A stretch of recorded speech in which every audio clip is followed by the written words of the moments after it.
Well, another episode of Jay Leno's Garage. I know you're already looking at this vehicle. Pretty amazing. This is the Bac Mono. We'll learn about it in just a minute. There's a whole new generation of supercars coming along that are really singularly focused. I mean, even cars like the LaFerrari and the P1 McLaren, as expensive as they are, well, you can carry an extra person, and they have luggage capacity and all those kind of weenie things.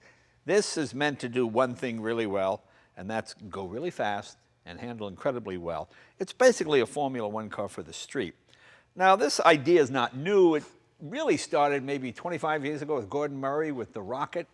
I got my Rocket just about that time. Here, take a look. And since that time, there's been a few others. This looks like a Formula One car, but it is street legal. Let's find out more about it. Let's meet Shanu Mapleton. Shanu, come on in. You're the president of the company here? Yes, sir, Jay. Okay, very good. Now, this is built in England, correct? Correct, in Liverpool. Okay, so tell us what BAC stands for.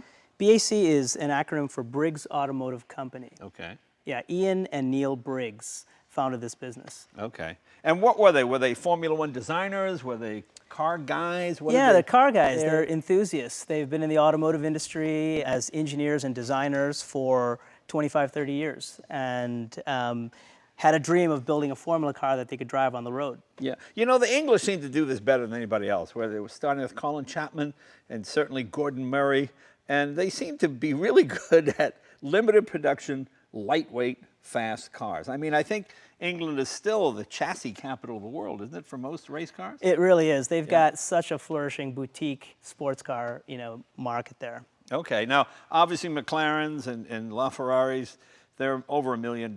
This is approximately how much? They start at 200 grand. Start at 200. Okay. Well, that's certainly not inexpensive, but it's pretty well equipped at 200. For a car that can keep up with those, that's pretty good. And what do we use for an engine?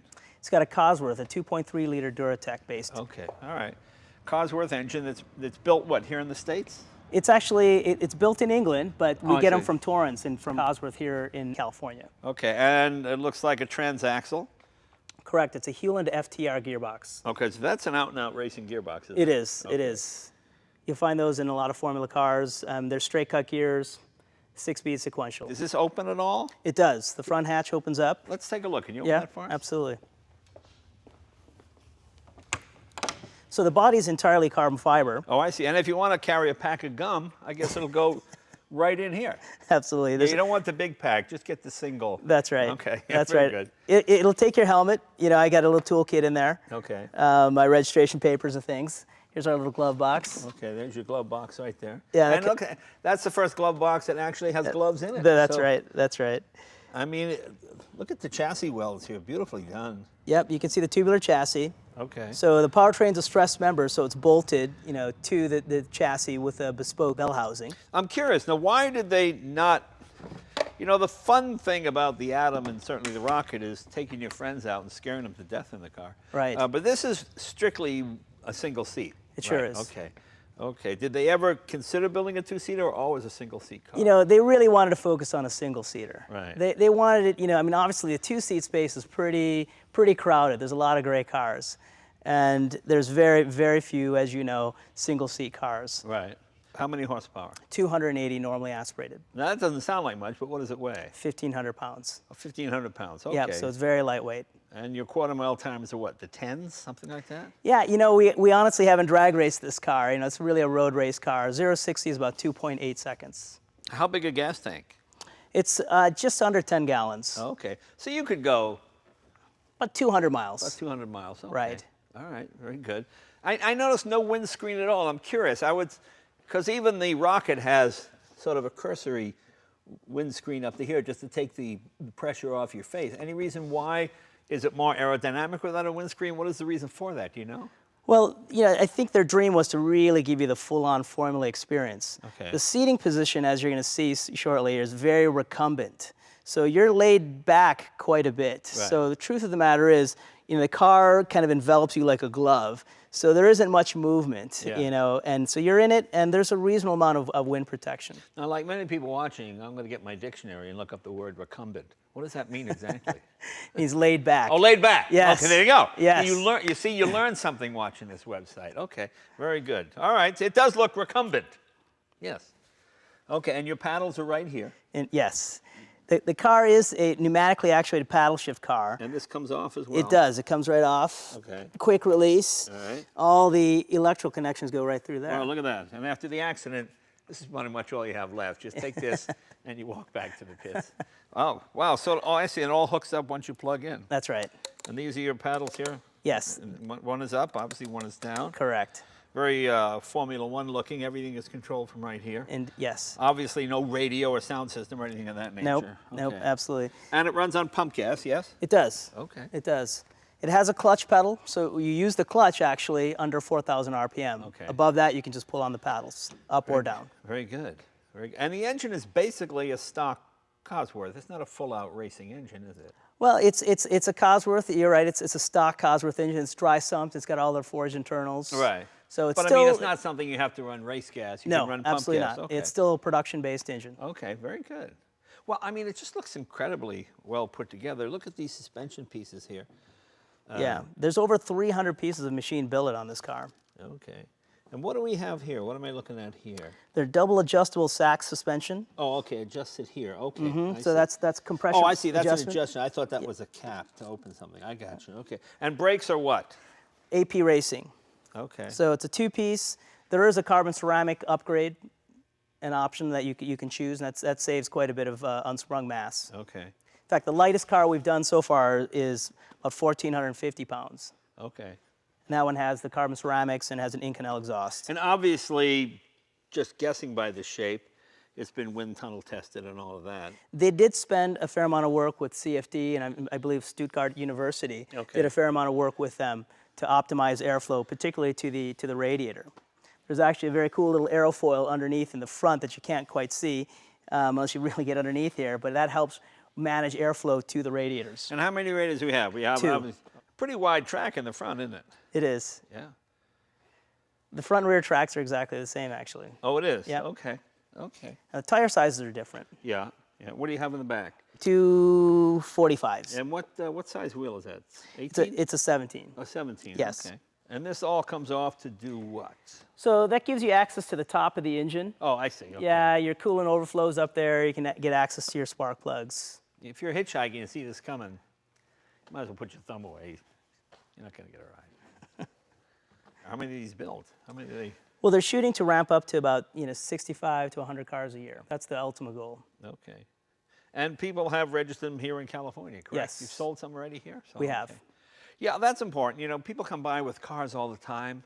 Well, we're waiting for certification now. Well, we're not approved. And then the car never, ever really gets approved. Then they yell at me, hey, you said that thing would be available. Well, but these are on the road, and you've sold how many in California now? You know, we had sold 15 cars originally, Okay. and we've delivered 5 of them so far. Okay, very cool.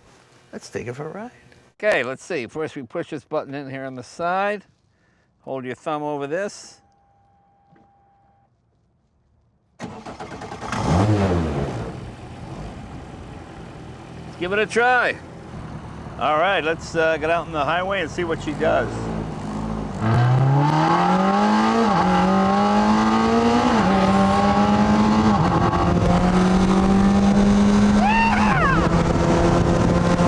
Fantastic!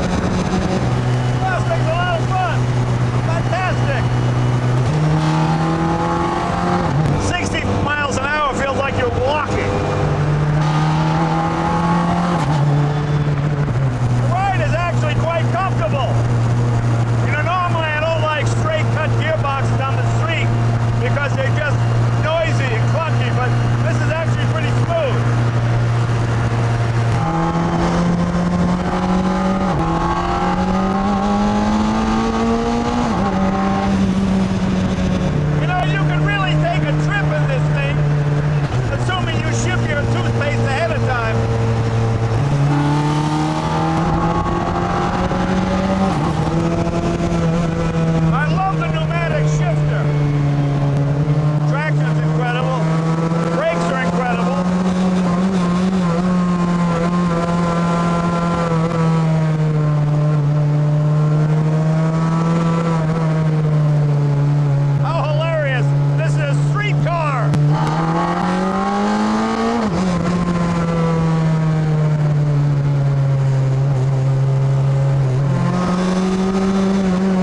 incredible. I'm not good enough to make this car do what it's capable of doing. It's certainly not on the street anyway, because you've got levels of grip that are pretty incredible. I mean, the power is commensurate with a lot of supercars, incredibly fast.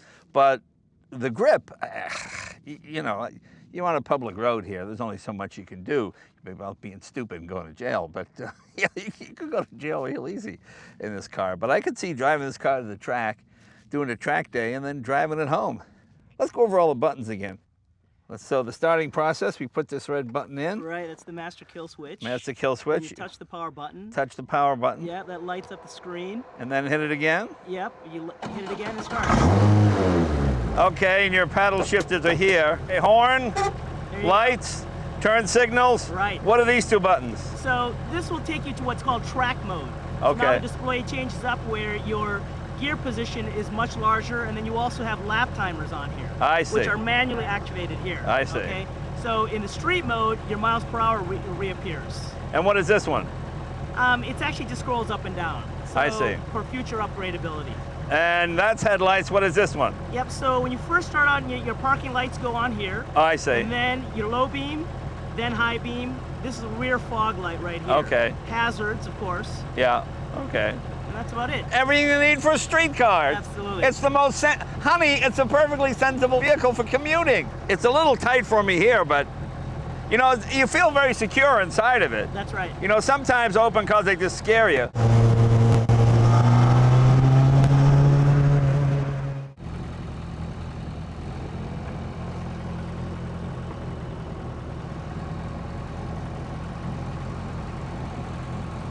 People seem to like this car. You get the thumbs up all over the place.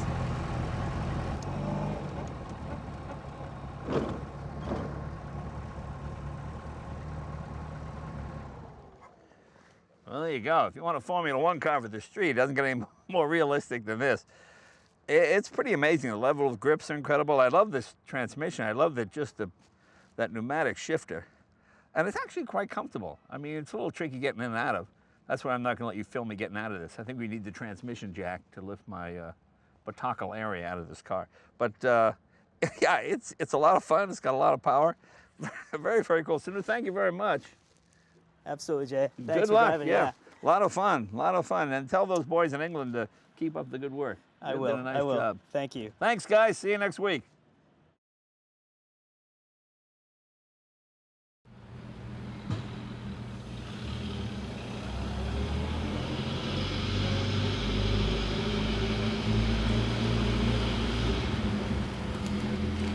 Mm-hmm.